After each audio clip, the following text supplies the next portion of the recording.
am Leslie Figueroa, and before I start answering the question, I must first start by interrupting myself with two little tasks.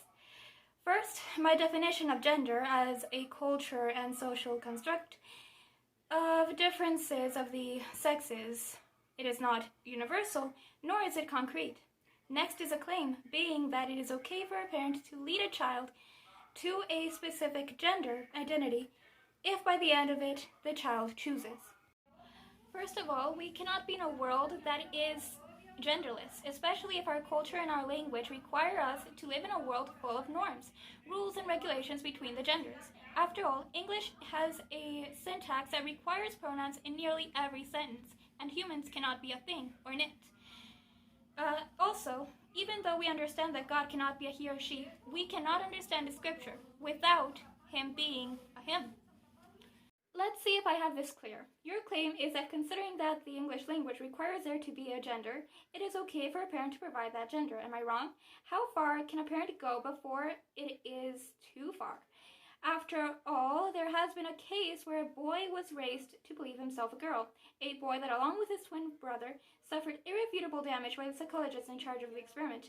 The young boy had been hurt as an infant, and his genitals had gone through a surgery that would provide him with a similar-looking vagina.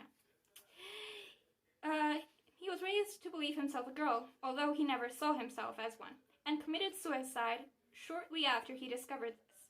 In addition to this, there's a direct correlation between femicide and gender roles, as in Latin America, being a very machista culture, has some of the largest gender-based crimes in all of the world. What do you say about that? Hey? I agree to a degree. After all, there are extremes. But making an argument based on solely one example is a fallacy. In addition to this, femicide has more than one cause, and you are using one correlation to explain it all. When you see your friends and family be violent in front of you, for example, you might become as violent as they. In addition to this, no parent has gone as far as the one you have described. And femicide has more to blame with the culture and community than the parents themselves.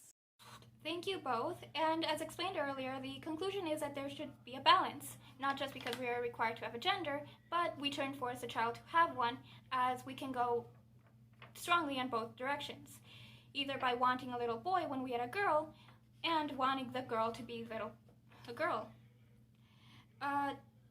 It's a child's choice at the end, and look at this. Isn't FDR cute? Gender changes, and so do we.